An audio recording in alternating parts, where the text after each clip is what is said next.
Et tu sais pourquoi je sais qu'ils ont du mal à regarder dans leur passé? Tout simplement parce qu'ils sortent des phrases du style faut laisser le passé au passé, faut arrêter de regarder le passé.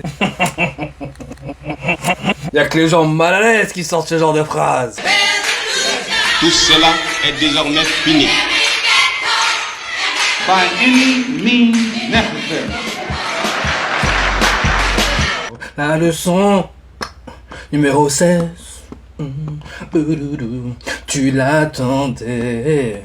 La leçon numéro 16. Tu l'attendais, oui, tu l'attendais. La France a du mal à regarder son passé. Et pourquoi elle a du mal à regarder son passé? Parce que beaucoup de choses ont été bâties sur du mensonge. Je sais, souvent on dit oui, mais bien sûr, quand on raconte l'histoire d'un pays, on raconte sous le prisme d'un pays. On raconte sous le point de vue d'un pays. C'est pour ça que souvent c'est romancé. Sauf que une bonne partie de l'histoire de la France, c'est pas du roman, moi. C'est de la science-fiction. Ils ont inventé trop de choses. Et je sais que ça va être chaud. Parce que là, c'est le moment où tu vas te dire, ok, ce connard va essayer de remettre en question tout ce qu'on m'a appris à l'école depuis que je suis gamin. Et tu sais pourquoi je sais qu'ils ont du mal à regarder dans leur passé? Tout simplement parce qu'ils sortent des phrases du style faut laisser le passé au passé, faut arrêter de regarder le passé.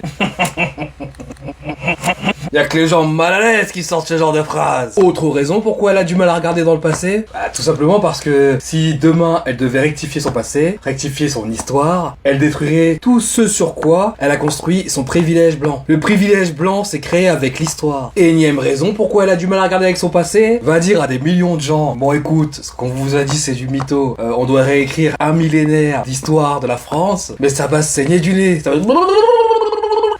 Il est en train de nous lâcher!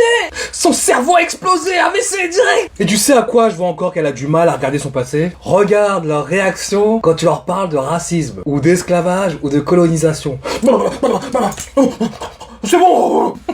Non mais Lenny, t'es parano. Lenny, tu vois le mal partout. Ah c'est bon, c'est fini l'esclavage. Quand tu leur parles d'esclavage, de colonisation ou de racisme, c'est toujours la même chose. Oh mon dieu, faut arrêter de te victimiser. Lenny, t'es parano. Ils ont aucun argument à te donner. Leur défense, c'est ça. Leur défense, c'est te dire que t'es parano. Que t'abuses, c'est leur défense. Et quand je leur dis, bah, donne-moi des faits historiques, des faits scientifiques.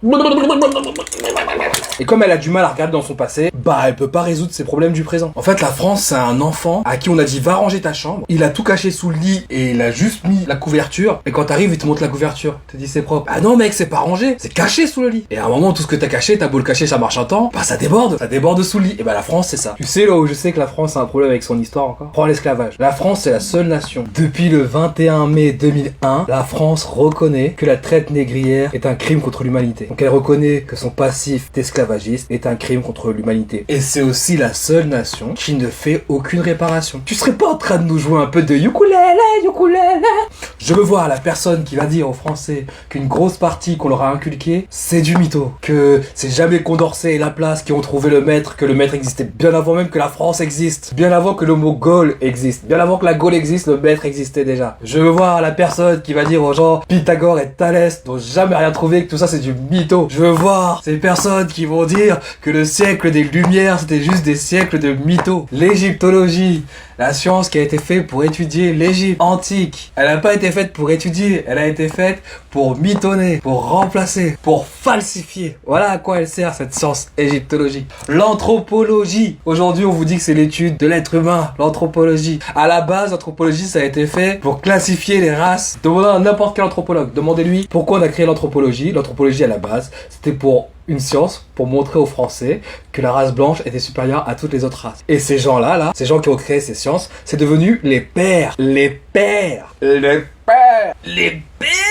Les darons. La gynécologie occidentale, leurs pères ont fait des expériences sur des femmes vivantes et mortes sans leur consentement parce que c'était des femmes étrangères. Regardez l'histoire de la Vénus noire, ça va beaucoup vous apprendre. Mais aujourd'hui, ces mecs-là sont considérés comme des pères de la science, de la gynécologie, de l'égyptologie, de l'histoire. L'histoire, vous allez à l'école et on vous mitonne. C'est Fernand Nathan qui vous donne à manger.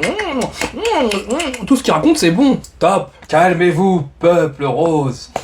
Ouais, parce que vous êtes rose à la base, vous êtes pas blanc. Ah, mes petits cochons. Dans ce pays, beaucoup trop de choses ont été faites sur du mytho. Et de ce mytho-là est né le racisme d'aujourd'hui. Les 1000 ans qu'on a détruit, ça a servi à créer le racisme d'aujourd'hui. Ça a servi à ce qu'on hiérarchise des races. Ça a servi à ce que ces gens prennent une notion géographique et ils l'ont transformée en idéologie. Votre histoire se base sur de l'idéologie. Vous vivez l'idéologie, vous vivez l'illusion de certaines personnes. Et c'est une idéologie aussi terrible que le nazisme. Je dis aussi terrible, mais en vrai, ça a détruit des générations jusqu'à encore aujourd'hui, ça détruit des générations. Et tout ça sur plus de 400 ans. On va s'en sortir tous ensemble. Yeah! Je parle de réparation. Et quand je parle de réparation, détendez-vous. Ça veut pas forcément dire des réparations en monnaie. De toute façon, vous pouvez donner tout l'argent de la France que ça rachèterait pas ce qui s'est passé. Mais vous pouvez réparer les choses. Vous pouvez réparer les choses en changeant vos livres d'histoire. Déjà, c'est la première chose. Vous pouvez réparer les choses en enlevant les statuts et les noms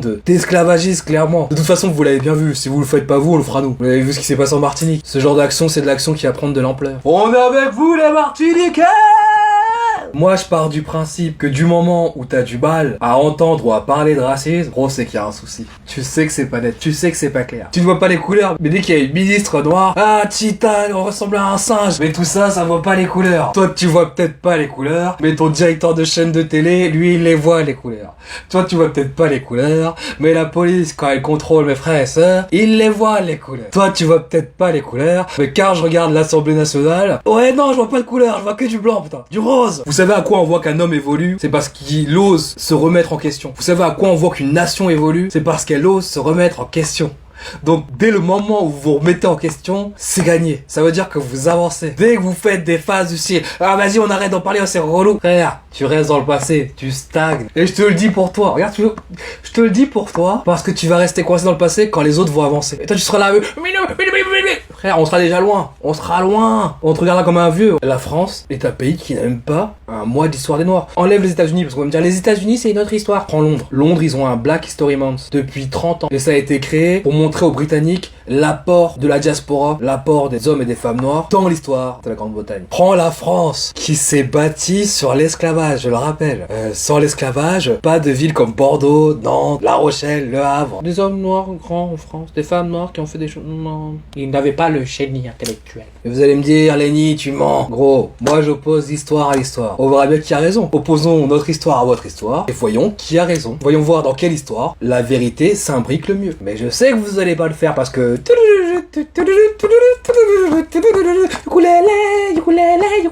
Vous savez ce qui est dingue en vrai dans tout ça? C'est que, soit on a créé des générations et des générations de profs d'histoire, d'historiens, d'archéologues et de paléontologues, d'égyptologues qui mitonnent, qui le savent qui mitonnent, et ça perdure. Soit on a tellement créé des robots qu'avec le fil du temps, ils se sont convaincus de leur vérité, et c'est parti. Moi je me souviens, c'était en troisième, j'avais une prof d'histoire qui m'avait dit, Lenny, va au-delà de ce que je te montre. Et quand je lui ai demandé, mais ça veut dire quoi, elle va au-delà de ce que je te montre? Elle m'a dit, va au-delà des livres que tu lis. C'est une prof d'histoire. Okay. Je sais pas si elle enseigne encore, mais je la remercie fois 1000. Je veux pas que l'éducation nationale tape à sa porte demain, genre.